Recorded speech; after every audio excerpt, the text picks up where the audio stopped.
বিধাতার অমোঘ বিধানে একজন মানুষের জন্ম ও মৃত্যু একটা নির্দিষ্ট কালখণ্ডের মধ্যে আবদ্ধ থাকেন। 51 বছর বয়সের ডক্টর শ্যামাপ্রসাদ মুখার্জি প্রায় 70 বছর পর আজকে পশ্চিমবঙ্গের মানুষের কাছে নতুন করে পরিচিত হচ্ছেন। যে পুস্তকটি প্রকাশ করা হয়েছে তার নাম দেওয়া হয়েছে নতুন ইতিহাসের খোঁজে। আসলে আমাদের কাছে যে ইতিহাস আছে সেই ইতিহাসটা শুধুমাত্র কালের ঘটনাবলী। অমলেশ ত্রিপাঠী লিখেছিলেন যে শুধুমাত্র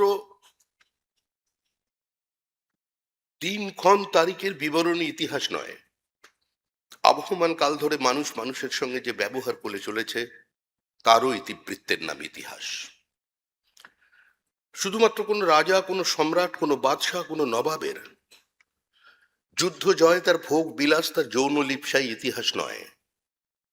সম্পূর্ণ বিপরীত পরিস্থিতিতে থেকে ভিন্ন মতাদর্শে, ভিন্ন জীবনধারায়, ভিন্ন ধর্মীয় গতিমুখে যারা নিজেদের বহমানতাকে ধরে রেখেছিলেন সংঘর্ষের মধ্যে দিয়ে, তাদের যন্ত্রণার লিপিবদ্ধ করার নাম ইতিহাস, যে ইতিহাস থেকে আমরা বঞ্চিত হয়েছি।